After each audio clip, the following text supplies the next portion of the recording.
It is one of the strangest ironies in history that nations locked in cycles of bloodshed may now find common cause, not in a shared culture, not in an ancient kinship, but in their mutual wariness of another nation, in this case, Russian manipulation.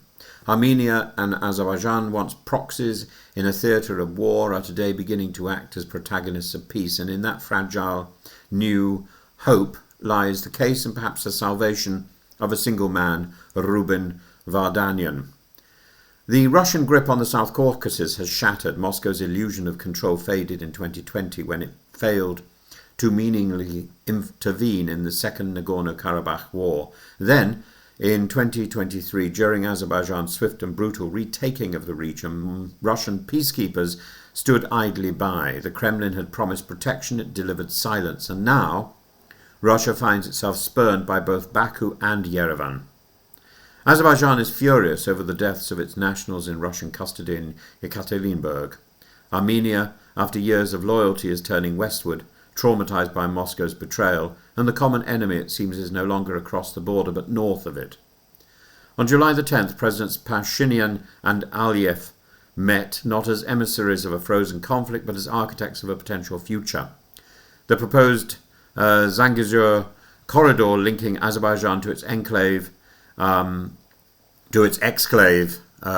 Nakhchivan is a physical manifestation of what could become a global reimagining. Turkey welcomes it, the West proposes neutral monitoring, Russia is cut out, and the importance of these talks and of the corridor is less about trains or trade and more about trust, or rather the possibility of its construction after decades of enmity, and the symbolism of their meeting in Abu Dhabi, far from Moscow's grasp, could not be clearer.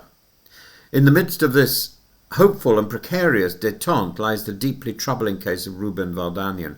Vardanyan, a prominent Armenian philanthropist and former de facto state minister of Nagorno-Karabakh, was arrested after Azerbaijan's 2023 military operation. Since then, he's been held in apparently appalling conditions, reportedly isolated, denied adequate medical care, and humiliated.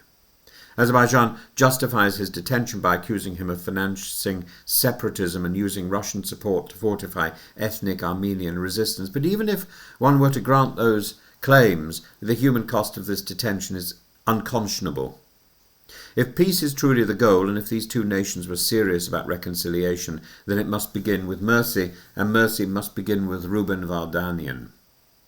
His release would not simply be a humanitarian gesture, it would be a signal to the world that Azerbaijan is not simply victorious but magnanimous, a signal to Armenia that this new peace is not predicated on humiliation, and a signal to Russia that its tools of coercion, imprisonment, scapegoating, fear are no longer the currency of the South Caucasus.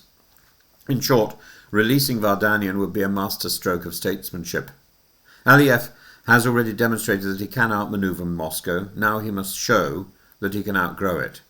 Peace treaties are inked on paper, but true reconciliation is etched in action. Armenia and Azerbaijan have a narrow window to escape a future beyond the reach of empire, and in this fragile moment, there's an opportunity to turn a page, and perhaps in doing so to free a man who represents both the past's tragedies and future's possibilities. Let that future begin with justice, and let it begin with the release of RUBEN VARDANYAN.